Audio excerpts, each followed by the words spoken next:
Yo quiero ser a la zurda más que diestro. Yo quiero hacer un congreso del unido. Yo quiero rezar a fondo un hijo nuestro. Dirán que pasó de moda la locura. Dirán que la gente es mala y no merece. Yo partiré soñando travesuras. ¿Acaso multiplicar panes y peces? Yo no sé lo que es el destino. Caminando fui lo que fui. Ay, adiós, ¿qué será divino? Yo me muero como viví. Soy el doctor José Antonio Lara Peinado, psicoanalista. Te invito a este programa en donde vamos a tener una escucha diferente, una escucha significativa de todo lo que está aconteciendo en este país, de la política, un poco de la economía, un poco de lo social, un poco de lo cultural. Te invito a que nos escuches Psicoanálisis del Poder en México, todos los jueves a las 9 de la noche en vivo, por Radio La Nueva República. Yo me muero como viví, como viví. Yo me muero como viví, como viví. Muy buenas noches, estimado auditorio de Radio La Nueva República. Pues hoy tenemos la presentación, la primera vez que el doctor Lara Peinado está con nosotros e inicia este nuevo programa Psicoanálisis del Poder en México. Soy Mona Lisa, me da mucho gusto, doctor, tenerlo, y pues son suyos los micrófonos. Bienvenido. Muchas gracias, Mona Lisa. Muy buenas noches a toda la gente que se ha tomado la molestia de escucharnos en un primer programa titulado Psicoanálisis del Poder en México. Yo creo que valdría la pena tratar de ofrecer una pequeña introducción del por qué tenemos que construir, signar un programa que nos lleve a preguntarnos qué hay detrás de lo que está aconteciendo en este país, qué está pasando en este país, pero no solo visto desde una cuestión desde lo aparente, no solo visto desde esto que se nos ofrece de manera fría, de manera bastante fugaz, de manera trivial, de manera completamente lúdica, no a partir del chacoteo que nos están ofreciendo las televisoras de este país, no a partir de las notas rojas de los periódicos, de estos periódicos sangrientos, de estos periódicos con espíritu criminal, no a partir de eso, no a partir del mero discurso de los políticos en este país que únicamente se esfuerzan en utilizar la palabra y el lenguaje a su modo, a su conveniencia, para adornar un discurso que de pronto, ya topándolo con la realidad, contrastándolo con lo que está pasando en este país, pues no funciona. Psicoanálisis del Poder en México, entonces, es un programa que va a tratar de ofrecer una lectura distinta, una lectura que camine a la parte significativa del lenguaje, que camine a aquello que está detrás de las palabras. Hemos de recordar que las palabras tienen significado y tienen significante, y todo lo que se le ofrece al pueblo de México pareciera ser aquello ligado al significado en el mejor de los casos. En el peor de los casos, ni siquiera aquello ligado al significado. Psicoanálisis del Poder en México camina en la idea de poder ofrecerle a la gente que nos escucha y que esperemos que próximamente también nos pueda ver, algo que apunta al significante, el significante que tiene que ver con toda aquella carga emocional, con toda aquella carga inconsciente del discurso. Y es muy importante referirnos al inconsciente, porque hemos de recordar que el inconsciente, nos guste o no nos guste, tiene que ver con el monstruo que todos llevamos dentro. El inconsciente como un reservorio de muchas cosas que hemos guardado, traumas, deseos, frustraciones, dolores, tristezas, deseos insatisfechos, todo eso está en el inconsciente, y sin embargo pareciera ser que se olvida que esa parte que está todo el tiempo pulsando, todo el tiempo latiendo dentro de nosotros, pareciera ser olvidada, y sin embargo nos damos cuenta que al final del día, al final del discurso, siempre aparecen las pulsiones inconscientes, de tal manera que cuando un expresidente dice y habla de humanismo, cuando un expresidente habla de respetar derechos humanos, cuando un expresidente quiere hablar de la verdad, quiere hablar de la justicia, quiere hablar de la ley, nosotros tendríamos que decir a partir de este programa Psicoanálisis del Poder en México que de lo que está hablando es totalmente de lo contrario, porque muchas veces lo que dice la conciencia no es lo que desea el inconsciente. Entonces un sujeto que se la pasa hablando de humanismo, que se la pasa hablando de ley, que se la pasa hablando de justicia, que se la pasa hablando de respeto a derechos humanos, vamos a encontrar que muchas veces detrás de estos sujetos lo que se esconde es una estructura criminal, lo que se esconde es un pensamiento ligado al campo de los sicarios, ligado al campo del crimen, ligado a aquellas personas que descuartizan, cortan. ¿Cuántas veces no habremos escuchado que las cosas más brutales, más horribles que uno ha escuchado en el consultorio, a veces devienen de sujetos que aparentan calma, que aparentan una pureza, que aparentan una tranquilidad, que aparentan un gran humanismo, pero que se esconde detrás de ellos un espíritu criminal? Pudiéramos pensar, se me viene a mi mente inmediatamente Díaz Ordaz, en esta idea de negar lo que era, porque hemos de recordar incluso que Ordaz,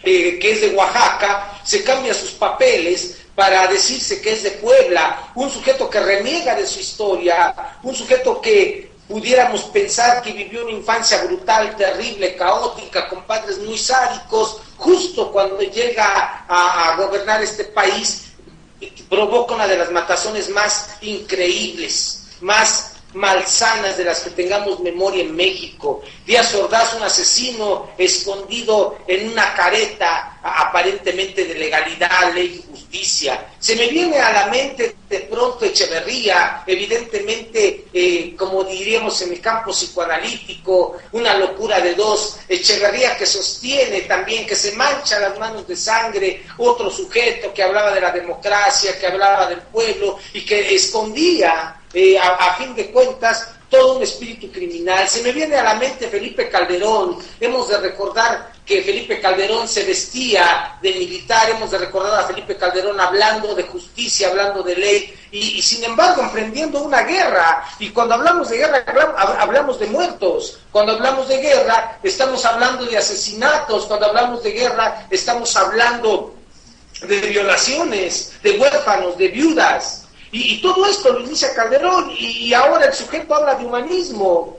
Se me viene a la mente, evidentemente, Peña Nieto, un sujeto que pareciera tener un discurso ligado a la ley, a la justicia, pero que de pronto en Tenancingo, Estado de México, tenemos una comunidad, tenemos un municipio que vive de la trata de blancas, y que no es un secreto para nadie.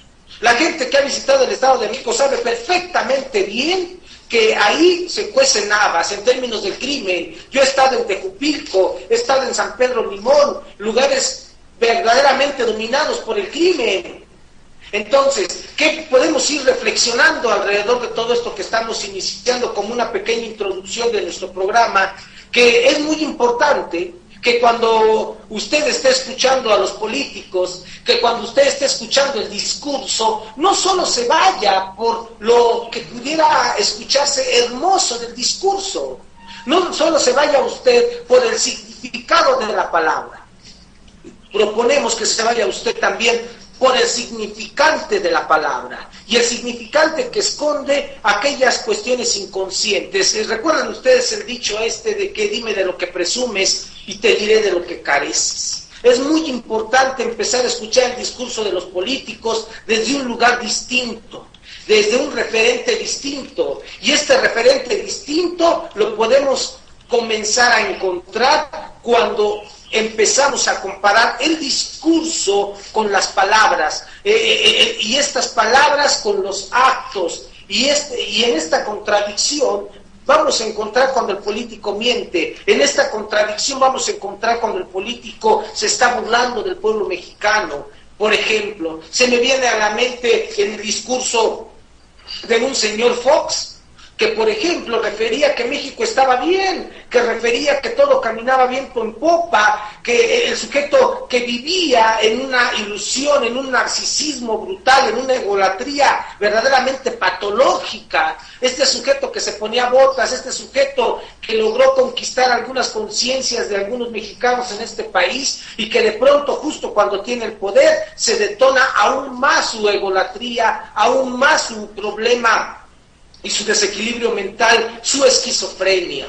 Entendemos por esquizofrenia aquella patología que tiene dos características fundamentales, el delirio y la alucinación. Y entonces este sujeto tiene un discurso delirante, Fox tiene un discurso delirante, tiene alucinaciones, desde su famoso centro Fox, desde la silla en donde se aplasta seguramente a firmar documentos, que es una copia, un símil de la silla presidencial, pues es un sujeto que está delirando, y que no nada más él, se casa con una mujer que también delira. En manos de estos sujetos han estado los destinos de este país. Ve uno a Videgaray, escucha uno a Videgaray, y no deja uno de pensar en el discurso de los pacientes esquizofrénicos que se creen su propio delirio.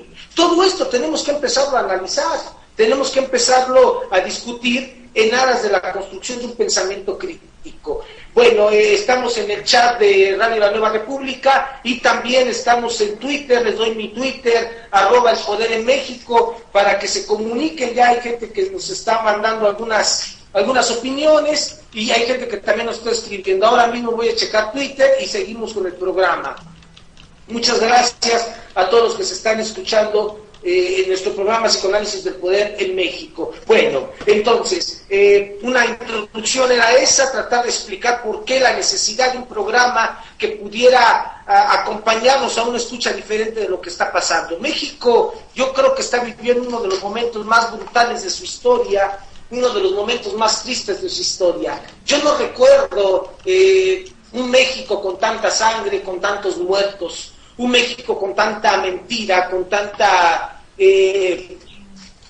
alucinación, un México con tanta depresión. Vivimos en un país completamente depresivo. Este país se está muriendo de depresión. En este país todos los días son días de muertos. Yo no recuerdo al país nunca en estas terribles circunstancias. Y lo peor del caso es que en estas terribles circunstancias hay un disfraz. El mexicano pareciera ser que le encantan las máscaras. El mexicano pareciera ser que vive de disfraces, que vive del qué dirán, y el seguir viviendo con máscaras, el seguir adornando las cosas, el seguir adornando el discurso, no hace sino sumir al mexicano en más depresión, de tal manera que un sujeto que no puede enfrentar sus problemas, que un sujeto que busca una pelotita para olvidar sus problemas, evidentemente entra a cuadros depresivos. Bien, vamos a continuar con una canción, y después de la canción retomamos nuestro programa Psicoanálisis del Poder en México.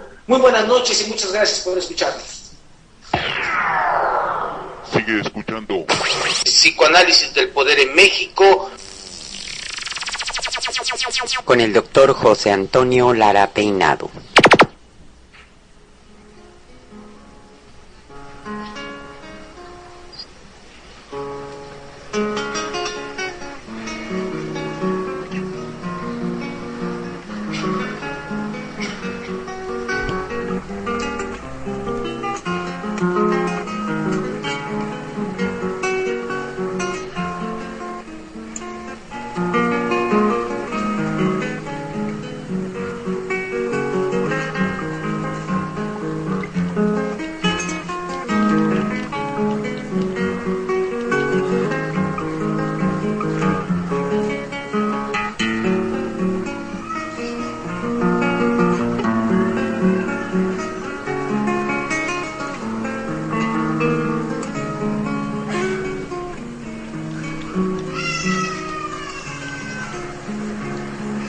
Si me dijeran, pide un deseo,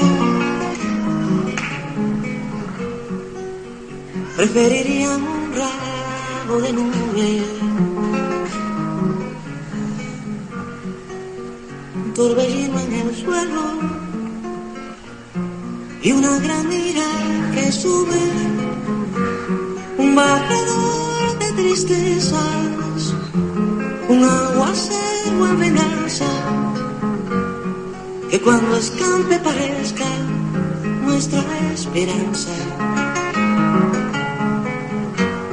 Un bajador de tristezas, un aguacero en venganza, que cuando escampe parezca nuestra esperanza.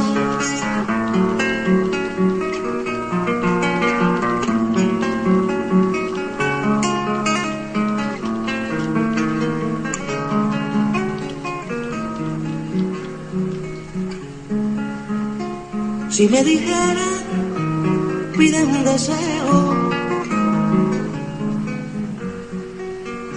preferiría un rasgo de nube que se llevara lo feo y nos dejara el querube. Un barredor de tristezas, un aguacero en venganza, que cuando escampe parezca nuestra esperanza. Un barredor de tristezas, un aguacero en venganza, que cuando escampe parezca nuestra esperanza.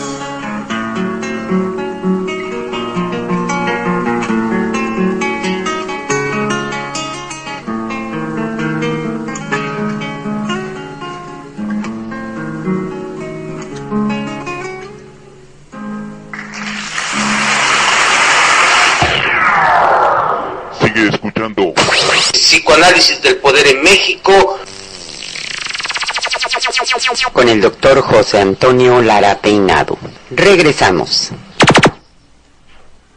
Bien, pues continuamos con nuestro programa Psicoanálisis del Poder en México. Estoy al pendiente de las preguntas que me están haciendo en el chat y de sus comentarios en Twitter, @elpoder en México. Muchas gracias. Espero, como dicen los jóvenes, agarrarle la onda bien a la tecnología para poder leer o por lo menos mencionar a toda la gente que nos esté escuchando. Me preguntan en el chat y me dicen que los chinos están investigando si la corrupción es un problema mental, y me dicen que qué opino. Bueno, el psicoanálisis y el trabajo clínico ya de muchos años, más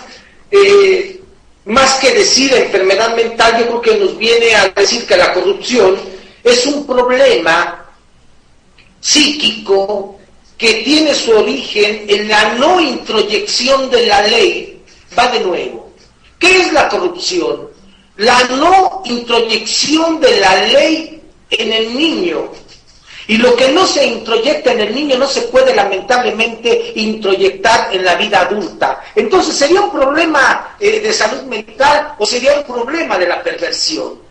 Porque tenemos que definir qué es una cosa y qué es la otra. Entendemos por perversión, como dice Freud, ahí donde no hay límites, adviene lo perverso.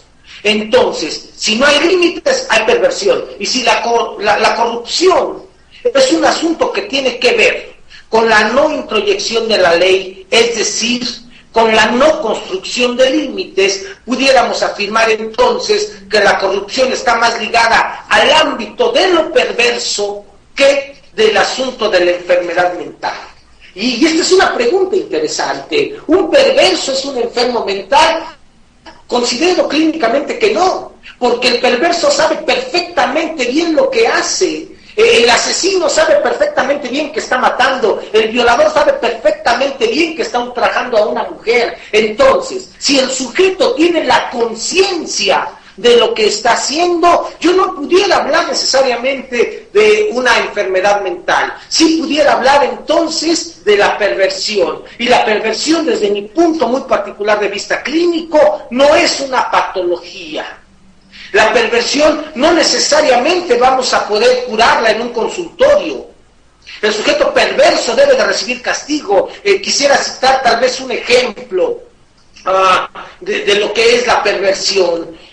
Cuando un sujeto, se me ocurre, hace una ley que va en contra de miles de personas, Y él sabe que está en contra de miles de personas y aún así sale en la televisión y se aplaude y aún así suelta un discurso de legalidad. El sujeto está consciente de lo que está haciendo. Ese sujeto corrupto sabe lo que está haciendo. Sería un enfermo mental o sería un delincuente. Yo diría, apunta a la delincuencia porque tiene una estructura perversa. Y también desde mi punto muy particular de vista, la perversión no se cura. Así que seguramente vamos a hablar un poquito más del tema, pero yo creo que en el ámbito clínico encontramos que la perversión, a fin de cuentas, sería la madre de la corrupción. Y entendemos que para que haya un sujeto corrupto es porque ese sujeto corrupto no tiene ley. Y la ley tiene que ver con la función del padre. De tal cuenta, fíjense, digo función del padre, no digo figura del padre, no digo figura paterna, digo función paterna. Y un sujeto que no ha tenido función paterna, evidentemente no puede construir la ley. Y aquí hay que decir algo entonces muy claro. En este país tenemos muchos políticos que no tienen padre y que tampoco tienen madre.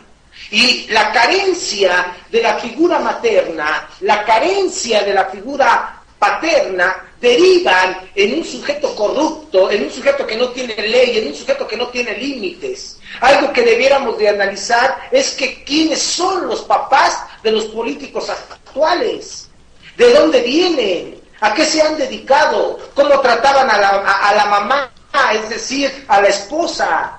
Porque cuántos no sabemos que una de las modas de los políticos evidentemente es tener a la esposa, es tener al amante y es tener a la vedette.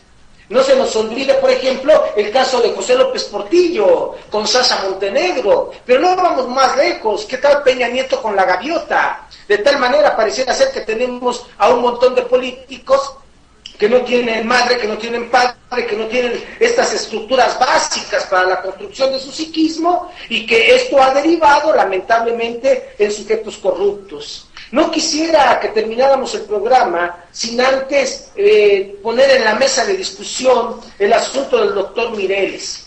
Creo que hay muchos análisis, creo que hay mucha lectura política de la situación, pero no hay una lectura psicológica, psicoanalítica, psíquica de lo que ha pasado con el doctor Mireles. Es fundamental denunciar la agresión psicológica que ha tenido el Estado mexicano contra el doctor Mireles. El Estado mexicano representado por Peña Nieto, representado por el virrey Castillo, y es muy importante decir que se está ejerciendo una brutal violencia. Por ejemplo, ¿no? El hecho de rapar al doctor Mireles, el hecho de hincar a los autodefensas antes de apresarlos, el hecho de taparles la cara, el hecho de aislarlos, el hecho de alejarlos de sus comunidades, el hecho de tomarse fotos con el sombrero del doctor Mireles, el hecho de burlarse de él, es brutal, es una brutal violencia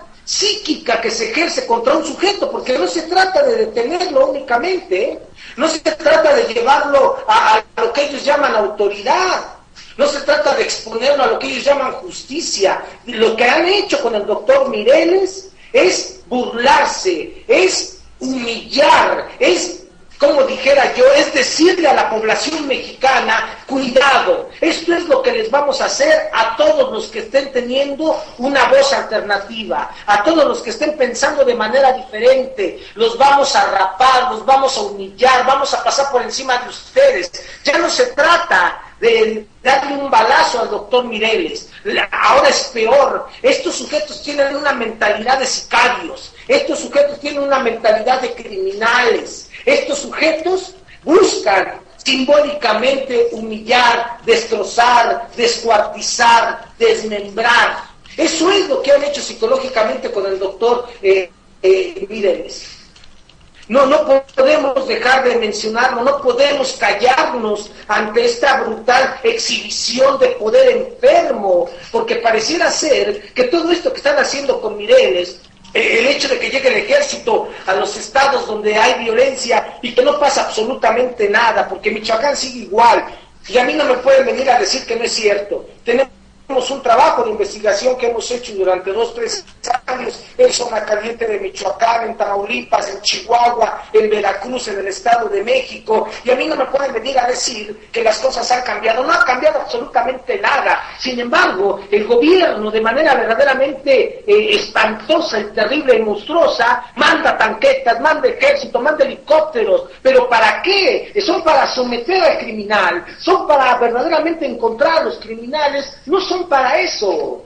Son para mostrar su fuerza, su poder, son para mostrar sus garras, sus dientes, sus cuchillos. Hay formas simbólicas de joder a la población psicológicamente, hay formas simbólicas de introyectarle miedo a la población, y el Estado lo hace vía todo este mecanismo de guerra. Entonces, no podemos olvidar eso, no podemos dejar de denunciar y alzar la voz, porque lo que se hace con el doctor Mireles es que se lo haga al doctor para que lo entienda toda la población mexicana. Es quitarle al sujeto su condición de ser humano, es tratar a un sujeto desligándolo de aquello que tiene que ver con el mínimo, con la mínima humanidad con la cual debe de ser tratado un ser humano, que tal vez su mayor pecado sea no estar aliándose a la locura, al pensamiento criminal de los que ahora quieren gobernar y de los que ahora son dueños de Michoacán. No podemos callarnos ante eso. La violencia que está ejerciendo el Estado, la está ejerciendo con un fuerte poder mediático. No es posible que tengamos comerciales en donde salen los sujetos del ejército con sus tanquetas y metralletas agarrados de manos de pequeñitos, de niños. O sea, ¿qué no se dan cuenta que los principales violentos, los principales criminales de este país, evidentemente están en la clase política? Los primeros sicarios, los que matan con sus leyes, los que matan con sus aumentos de gasolina, los que matan con sus aumentos de gas, los que matan haciendo que suban los enseres básicos, los primeros asesinos de este país son los que están en las instituciones vestidos de corbata, que sobreexcitados disfrutan de lo que está aconteciendo en este país. ¿Ustedes creen que los dueños del Estado y del dinero se preocupan, se alarman por la sangre? Por supuesto que no. Si se alarmaran por la sangre, estarían atendiendo el fenómeno de la violencia desde el fondo y no desde el síntoma. Estos sujetos hablan de la violencia reduciéndola al ámbito familiar, pero están completamente desajustados de su cabeza. El origen de la violencia está en este maldito sistema económico que explota, que exprime, que mata, que asesina. Mientras no se resuelve el problema de fondo, mientras no se atiendan a las causas de fondo de la violencia, no va a pasar absolutamente nada en este país. Y sin embargo, están endilgándole un discurso al mexicano diciéndole que la violencia tiene que ver con los papás, con los padres de familia. No es cierto. Los padres de familia, las familias están inmersas, están insertadas en este brutal sistema económico. Papá y mamá tienen que salir a trabajar porque no alcanza. Punto. Y mientras no se resuelvan las cuestiones de orden económico en este país, ¿cómo pretenden acabar con la violencia? ¿Qué? ¿Con platiquitas de autoayuda? ¿Con pinchurrientas campañas que no resuelven absolutamente nada? Así no se resuelve el problema de la violencia. Justamente así nunca se va a resolver. Bien, pues estamos entrando al final de nuestro primer programa, Psicoanálisis del Poder en México. Agradecemos muchísimo a Picasonis. Doctor Lara, ¿por qué un idiota va y celebra su cumpleaños en el panteón de los personajes ilustres? Linda pregunta. Bueno, porque en este país hay un desprecio por la historia, hay un desprecio por nuestra historia, hay un desprecio por lo que somos. El mexicano no acepta que deviene de un acto violatorio. El mexicano reniega de su origen, pero sobre todo de su origen indígena. El mexicano reniega de sus pueblos originarios y quiere parecerse al conquistador como el dueño de Televisión Azteca. El mexicano no quiere asumir su historia, le duele su historia. y no se da cuenta que al carecer de historia, carece de identidad, carece de raíz, carece de amor a su patria. Y entonces esta nueva clase política, que no sé si sea muy nueva, porque vemos a los mismos, siempre los mismos, que reniegan de su historia, ¿no? Cuando ven la foto de Benito Juárez y ven a un sujeto moreno enfrente de ellos, estos sujetos se alarman porque Benito Juárez les regresa lo que son también, lo niegan, reniegan y entonces quieren parecerse a otras personas. Hemos de recordar por ahí el artículo de El mexicano y su síndrome de chingado y conquistado. Entonces, estos sujetos chingados y conquistados que reniegan de su historia van y se burlan de nuestros héroes, van y se burlan de esta historia, renegando de ella. Ellos son capaces de rendirse ante Walt Disney o ante Henry Ford, pero ante lo que es nuestra historia, reniegan de ella. Y esto es muy importante decirlo, porque las escuelas en este país han dejado de construir identidad del mexicano. Se está construyendo en las escuelas de este país una identidad norteamericanizoide.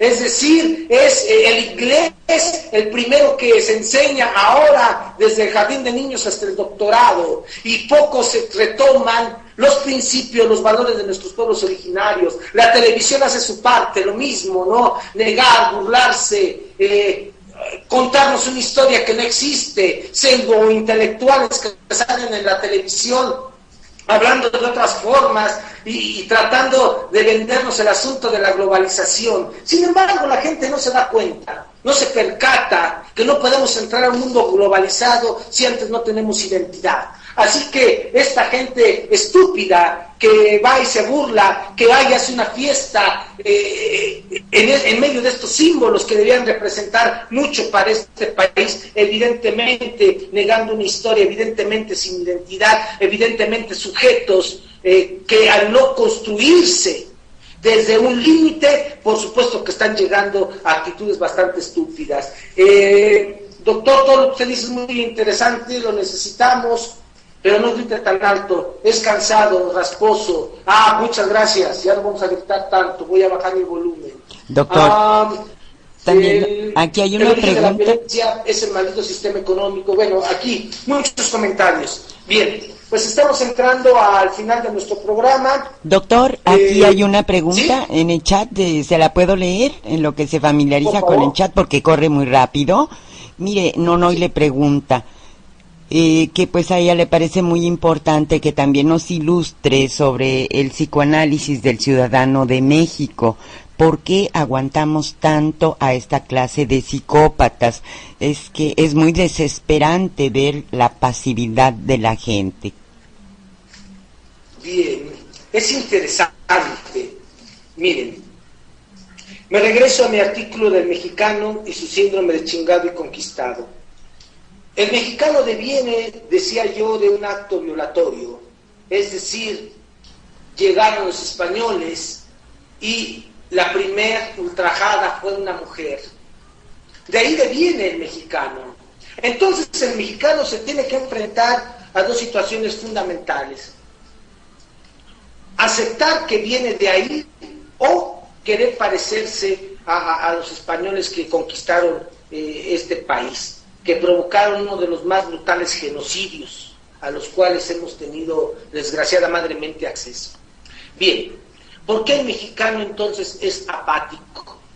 Porque nos han enseñado desde esa época a servir, porque nos han enseñado desde esa época a obedecer, de tal manera que cuando a un mexicano se presenta con otro, le dice a sus órdenes: dígame usted, estoy para servirle, mande usted.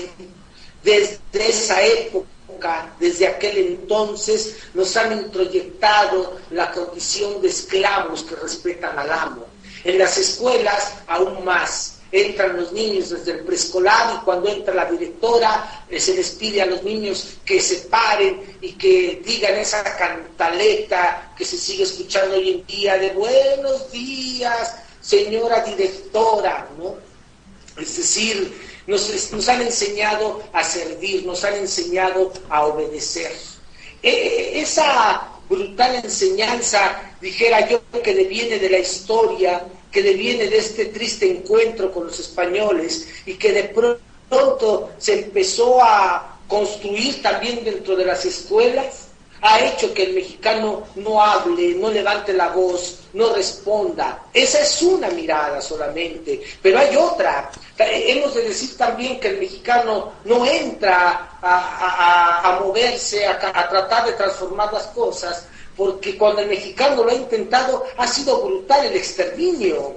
Tenemos el caso de los compañeros indígenas que trabajaban en los campos chicleros, que cuando querían rebelarse eran brutalmente asesinados. Tenemos el caso, decíamos, del 68, tenemos el caso del halconazo de los 70s, tenemos el caso de la guerra sucia de los 80s y de los miles y miles de desaparecidos que evidentemente han marcado algo en la psique del mexicano. Tenemos el caso del doctor Mireles, tenemos el caso de lo que pasó con la gente que se atrevió a protestar cuando este sujeto toma posesión, tenemos el caso de la compañera indígena de Songolica, tenemos el caso de Digna Ochoa, tenemos el caso de los compañeros que siguen perdidos sus cuerpos en las minas, pasta de conchos.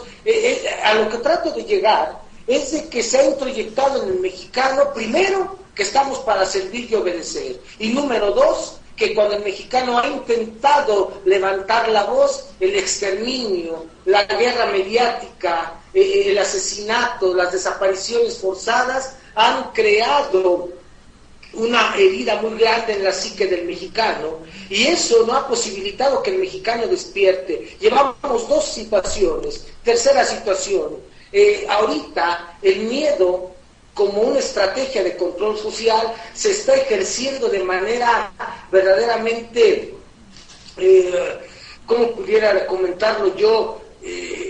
Infrenable. El miedo se introyecta desde las escuelas, desde la televisión, desde el radio, desde los periódicos, y el miedo se convierte hoy en día en otra causal para que el mexicano no despierte, no empiece a hablar, no se levante. Y otra situación fundamental que también hay que poner en la mesa de discusión. Muchas veces el mexicano que quisiera salir a la marcha, que quisiera ir a levantar su voz, lamentablemente está más preocupado por conseguir los frijoles para poder salvar el día en cuanto a la alimentación, y eso no le posibilita tampoco, aunque quiera, entrar al asunto de la lucha, porque hoy en día uno de los temores más grandes que tiene el mexicano es el temor a perder el empleo. Entonces son muchos factores los que han hecho que el mexicano no levante la voz. Hago el compromiso de que la próxima semana iniciamos el programa con este tema. Doctor, ¿Qué pasa con los mexicanos que no logramos levantar la voz para poder empezar a transformar lo que está pasando en este país? Bien, pues doctor, parece ser que entramos ya al final de nuestro programa. Son las 9:39, nos pasamos unos cuantos minutos. No hay problema. Vamos a terminar, yo les agradezco mucho en este primer programa y nos vemos la próxima semana, el próximo jueves, 9 de la noche, Psicoanálisis del Poder en México. Mona Lisa, muchas gracias. Muchas gracias, doctor. Una pregunta de Marías Aguilar, no sé si tenga tiempo, es respecto al fútbol. Dice, agresión al país es la aprehensión y humillación del doctor Mireles, no el penal contra Brasil. Esto es en el Twitter de Radio La Nueva República. Dice que cómo nos explica usted que la gente se apasione tanto con el fútbol y no así contra las vejaciones que realmente sufre el país. Bien, decíamos hace un momento que el pueblo de México al día de hoy es un pueblo deprimido, es un pueblo triste, es un pueblo que curiosamente se siente solo, dijera yo, es un pueblo con una profunda tristeza. Entonces, cuando aparece el asunto del fútbol, pareciera ser que encuentra en el fútbol un mecanismo, una forma, una falsa, esto es importante, una falsa ilusión en torno a pensar que a partir de un pinchurriento partido el mexicano algo puede ganar. que a partir de un pinchurriento partido el mexicano sí se puede vivir del mexicano. El mexicano vuelca sus falsas ilusiones en una selección que evidentemente no le importa al pueblo, en un piojo, en televisoras que inducen este tipo de enajenación para tratar de calmar un poco su tristeza. Primera cuestión entonces, el fútbol representa de una forma u otra la gran tristeza que tiene el pueblo mexicano, porque vuelca en esa pseudofantasía del baloncito que algo puede ganar, aunque el mexicano no gana nada, aunque el mexicano despierta al siguiente día con una cruda realidad, aunque el mexicano sigue ganando el mínimo, aunque el mexicano no tiene empleo y se gasta lo poco que tiene en pantallas y en comida chatarra para tratar de disfrutar, aunque sea unos cuantos minutos, una muy falsa ilusión que da el fútbol. Entonces, creo que el mexicano no se centra en lo que pasa con el doctor Mireles, no se centra en las leyes que están aprobando, no se centra en la realidad de este país, porque el mexicano ya no quiere sufrir. Creo que el mexicano busca inconscientemente algo que lo levante. Pienso como aquellas fiestas de 15 años en donde de pronto el señor se gasta el dinero de 2, 3, 4, 5 meses para una fiesta de 4 horas. Uno se preguntaría, pero ¿por qué gasta todo su dinero este señor para una fiesta que al fin de cuentas no va a tener contento a nadie? Bueno, la respuesta es que se gasta ese dinero porque busca, aunque sea unas cuantas horas, salir de su brutal depresión, de su brutal tristeza. Sin embargo, aquí viene algo muy interesante. Lo curioso es que aunque el mexicano busca vía un partido de fútbol calmar algo de esa tristeza, la selección, mal llamada selección, vuelve a perder como siempre, pierde, y le da otro golpe emocional a ese mexicano que fincó sus ideas en esa pinchurrienta selección. Y el hecho de que el mexicano pierda, y otra vez vía el asunto del fútbol vuelva a perder, pareciera ser que es algo cruel, pareciera ser que es algo ya verdaderamente perverso, en donde otra vez le dan otro total golpe al mexicano en su ánimo. Entonces, el mexicano acostumbrado a vivir de fantasías, el mexicano acostumbrado a vivir de falsas ilusiones, centra en una pelotita lo que él inconscientemente quisiera que fuera, que ganara algo, pero el mexicano nunca va a ganar nada. Entonces no voltea a ver el asunto del doctor Mireles, porque a fin de cuentas el mexicano vive de una apariencia, y más si tenemos a sujetos que, entre comillas, tienen un sueldo, un coche, pueden ir a calmar ciertas ansias consumistas, ciertas obsesiones consumistas a un centro comercial, pues evidentemente son presa fácil de un consumismo televisivo que nos hace alejarse más y más de la realidad. Yo no sé, esto tal vez lo pongo a manera de pregunta. El mexicano rehúye su problemática real, el mexicano no quiere enterarse de lo que está pasando. Considero yo que sí. Considero nuevamente que el mexicano, sostenido desde unas máscaras, sostenido desde una frivolidad, no es capaz de empezar a asumir los destinos en torno a la construcción de su historia. Sin embargo, también habría que decir que muchos mexicanos en muchas comunidades están tratando, aunque de manera aislada, de construir, reconstruir algo que camine a esta cuestión del pensamiento crítico, algo que camine a tratar de empezar a levantar la voz. Empecemos por levantar la voz en contra de todo lo que brutalmente se le está entregando al mexicano. Por ahí pudiera contestar eso, estimada Mona Lisa. Sí, mire, también una pregunta. ¿Por qué a los mexicanos nos da tanto trabajo unirnos? Es una pregunta de Nonoy. Generalmente, pues, padecemos males similares, opresión, vejación, burla de los legisladores con leyes que, pues, nada más legalizan lo que a ellos les conviene. ¿Por qué, si tenemos tantas carencias en común, nos da tanto trabajo unirnos a los mexicanos? Otra vez este dolor físico de la conquista, es decir, perdón la expresión, nos chingaron, ¿no? Hemos de recordar que la palabra chingar refiere evidentemente al ámbito de la violación a una mujer.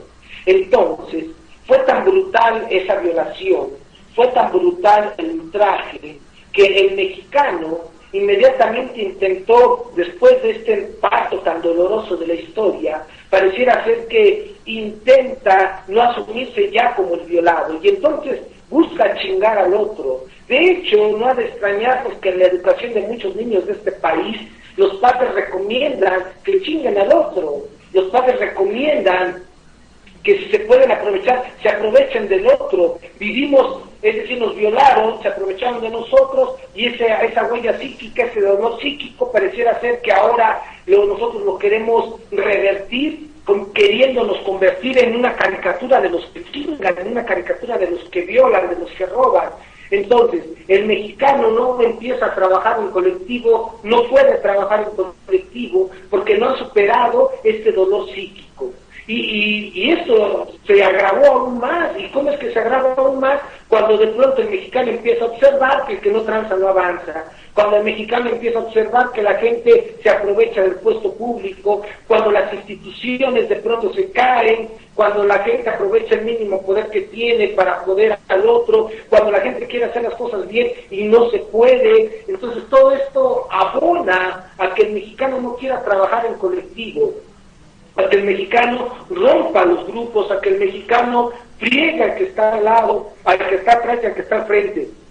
Así que creo yo que este dolor psíquico de haber sido violados, de haber sido conquistados, de haber sido chingados, es algo que no se ha logrado superar. Y la pregunta que le viene en torno a esta opinión de un servidor tendría que ser, ¿y por qué? ¿O qué podríamos hacer? ¿O qué tenemos que hacer para superar esto? Bueno, la respuesta pareciera estar en la construcción de colectivos, entendiendo por colectivo aquellos espacios en donde la comunidad empieza a ejercer de una forma u otra el derecho, en donde la comunidad empieza a reconstruir un lazo social, en donde de pronto, por ejemplo, se regresa al trueque, en donde de pronto se regresa a compartir textos, en donde los círculos de estudio, por ejemplo, pudieran ser un ejemplo, valga la redundancia, de la construcción de un colectivo. Estos medios pudieran ser un ejemplo de tratar de construir un colectivo, dijéramos, virtual. Creo que ahí pudiéramos encontrar un poco la respuesta de cómo revertir esto otro, de cómo empezar a curar este dolor psíquico. Creo que también es fundamental hablarlo, porque no hay un análisis, al menos uno no puede leer o no ve uno de manera cotidiana en los medios masivos, análisis que hablen de lo doloroso que ha sido constituirnos como una sociedad mexicana. Creo que tenemos que empezar a hablar de eso, a discutir sobre eso, y el hecho de apalabrar el dolor, va de nuevo, el hecho de apalabrar el dolor auxilia a que curemos ese dolor. Entonces creo que por ahí tenemos un mecanismo para poder revertir lo que ha estado pasando en este país. Doctor, y respecto a las figuras o imágenes de éxito que le muestran al mexicano, Snooki pregunta, ¿cómo considera usted que afectó la esquizofrenia de Fox a la mente de los mexicanos? Y también preguntan a esta gente que se siente triunfadora, como la hija de Peña Nieto, que llamó a la gente proles, o las burlas de Javier Lozano, son modelos que nos tratan de mostrar gente exitosa. ¿Cómo emula o cómo afecta al mexicano este tipo de comportamiento de gente que tiene dinero, que tiene poder, y pues tú estás abajo? ¿Qué efecto tienen en la conducta del mexicano estos modelos de poder y de éxito que nos vende la televisión o los políticos? Sí, aquí dependería de dos circunstancias fundamentales. Primero, yo remitiría a los compañeros que están haciendo la pregunta a que se revisara mi artículo del mexicano y su síndrome de chingado y conquistado.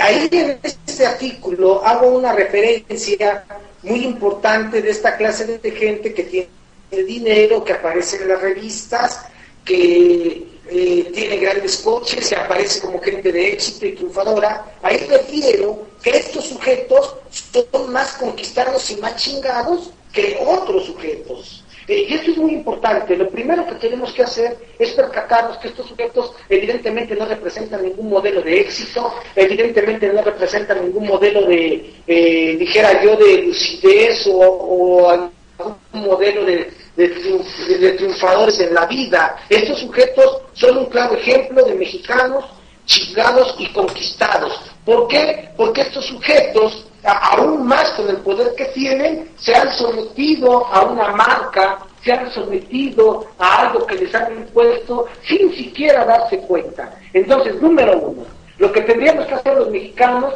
es dejar de pensar que estos sujetos son triunfadores, son maravillosos, son bonitos, sino dar cuenta que son un ejemplo de estar conquistado y estar completamente chingado. Esa es una. Ahora, ¿cómo afecta a la psique del pueblo mexicano? Sí, evidentemente afecta, porque vivimos en un mundo consumista, en un mundo en donde pareciera ser que entre más se tiene, más se es.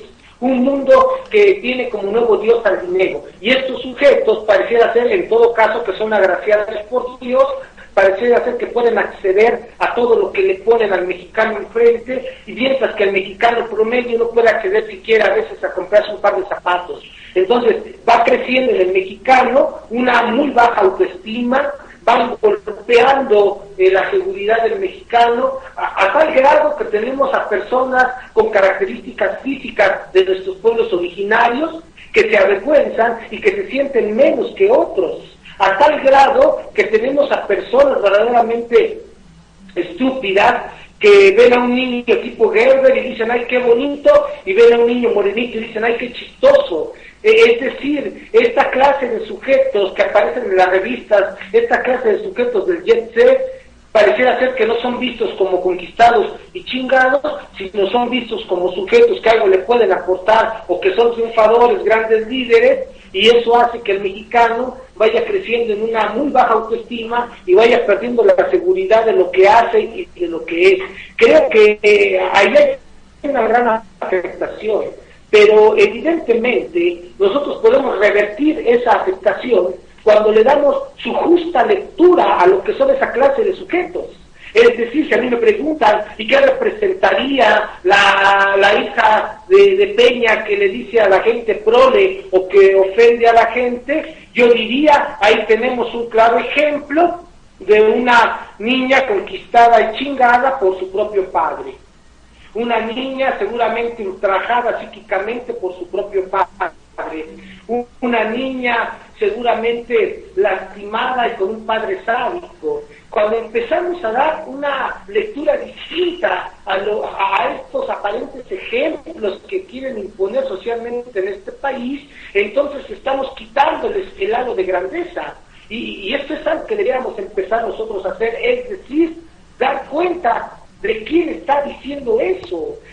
Si me dicen, por ejemplo, que Carlos Slim, el hombre más rico del mundo, un ejemplo del éxito, yo diría Carlos Slim, un ejemplo de gente que acumula caca. Es decir, hemos de dar cuenta que el dinero tiene que ver con el campo psicoanalítico. Y un sujeto que le gusta acumular dinero, dijéramos entonces que es un sujeto que le gusta acumular caca. Cuando empezamos a dar lecturas distintas de estos sujetos que nos quieren imponer como modelos, cuando empezamos a desnudar qué es lo que verdaderamente se esconde detrás de estas estructuras, entonces creo que podemos caminar a quitarles un halo de grandeza, y al quitarles el halo de grandeza creo que podemos entonces revertir el daño que nos puedan hacer. Es muy importante dejar de quererse sacar la foto con el diputado en turno. Es muy importante ya no acceder a querer presumir que se conoce a tal o cual persona. Es muy importante que el mexicano ya no quiera aparentar. Es muy importante que el mexicano ya no se endrogue con tarjetas de crédito. Es muy importante que el mexicano ya no quiera gastar su dinero simplemente en cosas que no le van a aportar absolutamente nada. Creo que ahí tendríamos una forma también de estar resistiendo aquello que nos quieren imponer y que evidentemente están lastimando la autoestima y la seguridad de las personas. Doctor Lara, también nos preguntan, yo creo que es la inquietud de todos los que están escuchando porque tiene una gran audiencia. ¿Qué tenemos que empezar a hacer, doctor Lara? ¿Qué camino tomar para enderezar este mal? Bien, primero, tenemos que regresar a nuestra historia. Es fundamental, y quiero ser aquí muy específico en ello. El transformar, el empezar a construir un pensamiento crítico no va a venir por obra del Espíritu Santo, no va a venir por las televisoras, no va a venir por los periódicos, no va a venir desgraciadamente por Radio Centro, Radio Fórmula, no lo va a aportar Ciro Gómez Leiva, no lo va a aportar Dóriga, no lo va a aportar a la Torre, esta clase de sujetos que tienen un problema oral muy grave. El empezar a construir algo va a requerir de un esfuerzo de la gente, y la primera circunstancia que habría que poner ahí como una alternativa es que tenemos que regresar a leer nuestra historia, pero no la historia que nos han contado. Tenemos que regresar a lo que nos han heredado nuestros pueblos originarios, tenemos que regresar a saber de esa otra historia que nos han negado el saberla. Así que punto número 1, queremos empezar a transformar este país, tenemos que empezar a leer nuevamente, tenemos que regresar a una lectura y tenemos que empezar a leer. Y esto es muy importante, ¿cuál es el mecanismo? ¿Cómo se tiene que empezar a leer cualquier libro? Se tiene que leer con la lupa de la realidad. Si yo me pongo a leer un libro sin leerlo con esa gran lupa de la realidad, ese libro no me va a aportar nada. Pero si yo estoy leyendo un libro y lo leo con la lupa de la realidad, es decir, lo que estoy leyendo lo comparo con lo que está pasando, ahí es donde empiezo yo a tener procesos de construcción del conocimiento, de construcción de un pensamiento crítico. Punto número 1, tenemos que regresar entonces a leer, tenemos que regresar a recuperar la historia. ¿Por qué? Porque para poder argumentar tenemos que tener una base. Y muchas veces el mexicano carece de esa base para argumentar donde tiene que argumentar, con quien tiene que argumentar. Así que tenemos que regresar primeramente a esa lectura.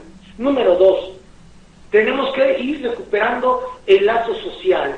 Y este lazo social únicamente se va a recuperar cuando la gente empiece nuevamente a hablarle al otro. Es decir, cuando vayamos al mercado y empecemos a platicar con la que vende el pollo, cuando vayamos a la carnicería y empecemos a platicar con el señor carnicero, cuando empecemos a compartir esa información, cuando empecemos de una forma u otra a llevar la información de aquello que hemos estado nosotros leyendo a los demás, cuando empecemos a hacer el asunto más colectivo. Otra situación, tenemos que empezar con nosotros mismos. No podemos estar hablando de una lucha, de una transformación, si estamos viviendo en hogares disfuncionales. No podemos hablar de ley si no tenemos ley. No podemos querer transformar este país, no podemos tener un pensamiento de Che Guevara si hay sujetos que están pateando a su esposa. Entonces, no podemos hablar de transformar este país si hay sujetos que joden cuando salen a la calle, lastiman a la gente, se burlan de ella, se aprovechan de ella. Eso sí podemos empezar a hacer nosotros. Creo que ahí tenemos cosas muy simples, muy básicas, que podemos empezar a construir en aras de ir caminando, en alimentar aquello que tiene que ver con nuestro espíritu. Entendiendo por espíritu no me refiero al ámbito de lo religioso, me refiero al alma, me refiero a aquello que tiene que ver con los valores, que tiene que ver con la moral, que tiene que ver con la ley. Y cuando hablo de la moral no me refiero tampoco a la moral religiosa, a la moral sostenida desde estas ideas arcaicas que el ser humano se ha autoimpuesto para controlarse. No, me refiero a una moral que tiene que ver con lo que el ser humano lleva adentro, que lo lleva a hacer lo correcto. Creo que en la medida en que empecemos a tener esas pequeñas acciones, vamos a empezar a construir algo, solamente algo que pudiera apuntalar la transformación de este país. Si me dicen a mí, o me preguntan si hay que tomar las armas, si me dicen a mí que hay que ir a quemar la Cámara de Diputados, la gran respuesta o la respuesta que yo pudiera apuntar al respecto es que estamos en el camino de que tal vez eso llegue a pasar, porque tanto están lastimando al pueblo mexicano que están provocando desde mi punto muy particular de vista un quiebre, Y cuando hay un quiebre psíquico, cuando el sujeto se enfrenta a una gran falta, el sujeto toma decisiones y toma acciones verdaderamente fuertes. Entonces, creo yo, esa es una apreciación muy personal, que estamos en el camino, en la construcción, por un lado, de aquello que ayuda a transformar el país desde la parte interna, desde la parte del discurso, desde la parte del conocimiento, desde la parte de reconstrucción, decíamos, del lazo social, y por otro lado, estoy observando que se está caminando en la construcción de aquello que va a devenir en violencia, porque ante la falta de respuesta que no tiene el pueblo mexicano, ante la carencia que está enfrentando el pueblo mexicano, yo creo que la única, y sobre todo, ante la falta de oportunidades para hablar, decir y desahogar cosas, van a estar orillando al pueblo mexicano a que aparezca el asunto de la violencia, y cuando esta violencia aparece muy derivada del pueblo, va a ser muy difícil controlarla. No sé, yo creo que estamos caminando en esas circunstancias. Doctor Lara, y pues también le pregunta el señor Juan Vargas que si nos puede recomendar de sus libros, de sus artículos para lectura en lo que volvemos a escucharlo la semana que entra.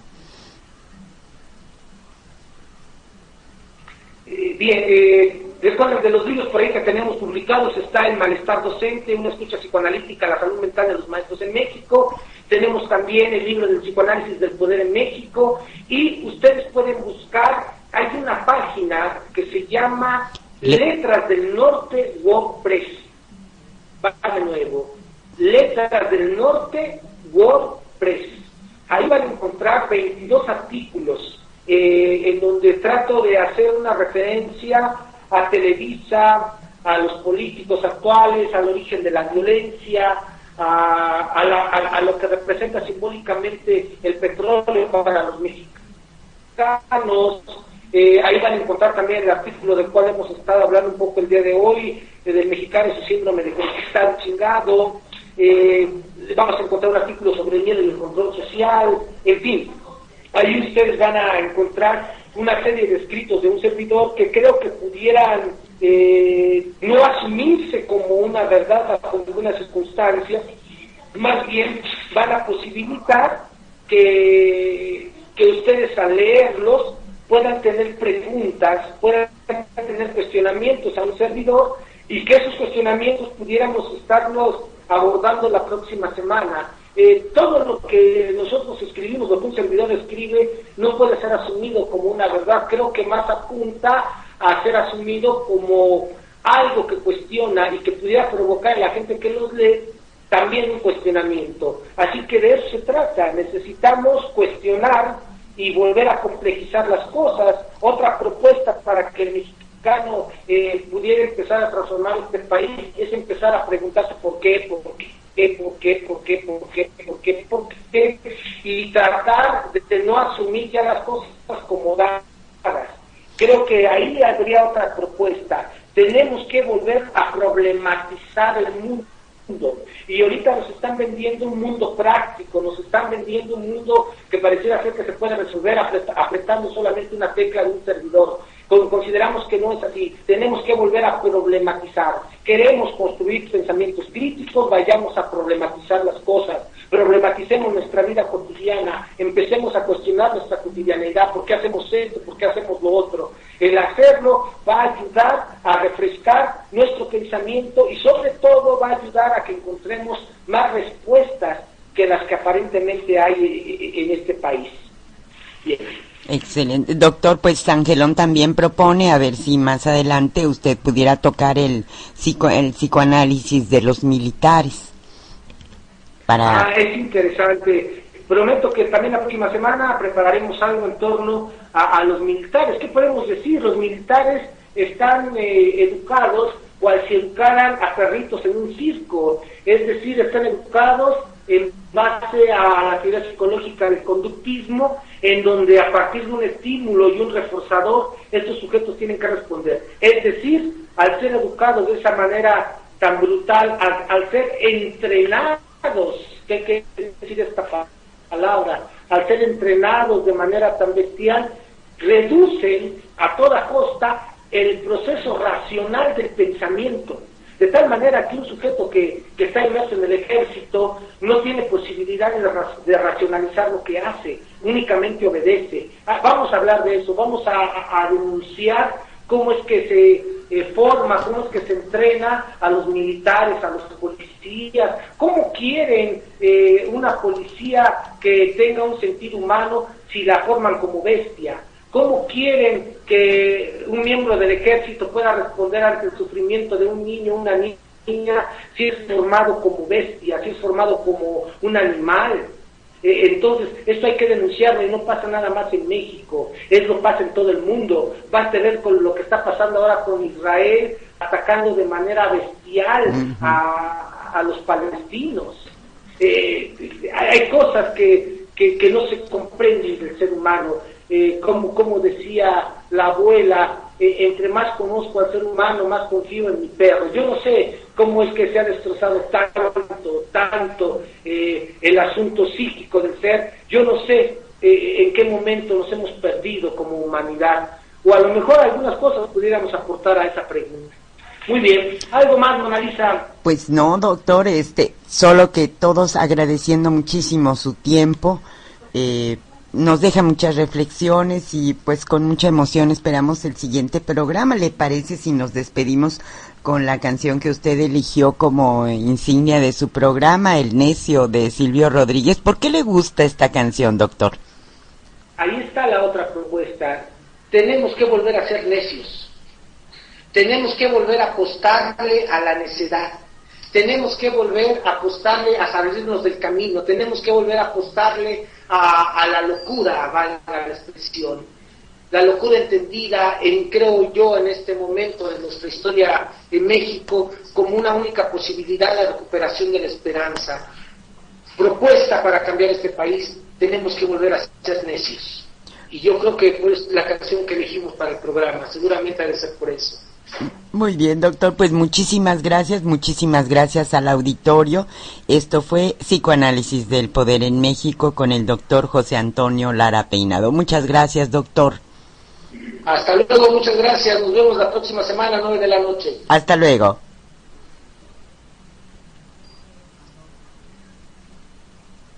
Para no hacer de mí con pedazos, para salvarme entre únicos e impares, para cederme lugar en su Parnaso, para darme un rinconcito en sus altares.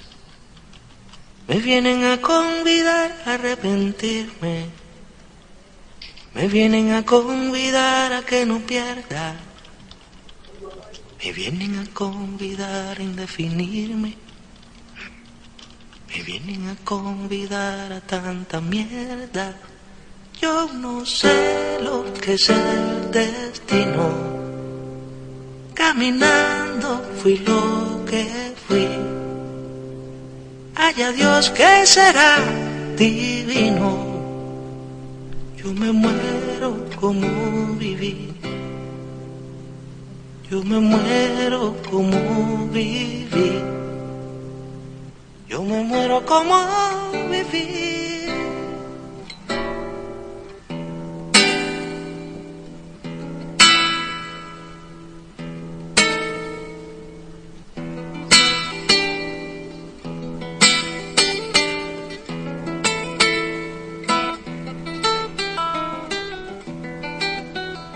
Yo quiero seguir jugando a lo perdido.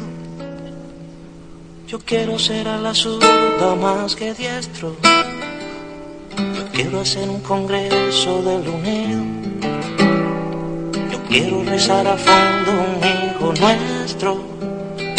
Dirán que pasó de moda la locura.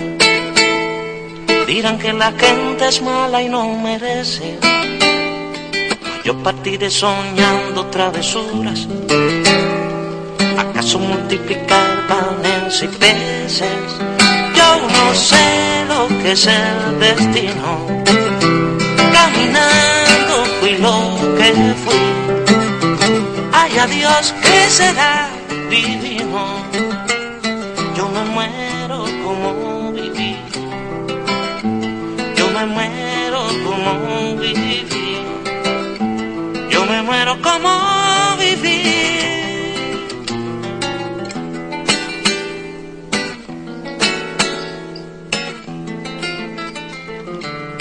Yo me muero como viví, como viví.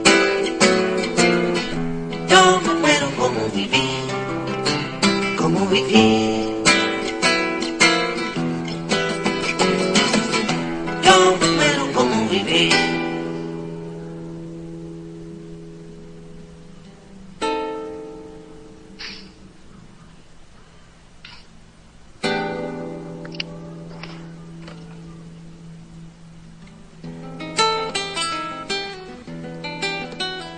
Dicen que me arrastrarán por sobre rocas cuando la revolución se venga abajo, que machacarán mis manos y mi boca, que me arrancarán los ojos y el badajo. ¿Será que la necedad parió conmigo? La necedad de lo que hoy resulta necio, la necedad de asumir al enemigo, la necedad de vivir sin tener precio. Yo no sé lo que es el destino, caminando fui lo que fui. Ay, a Dios, ¿qué será divino? Yo me muero como viví. Yo me muero como viví.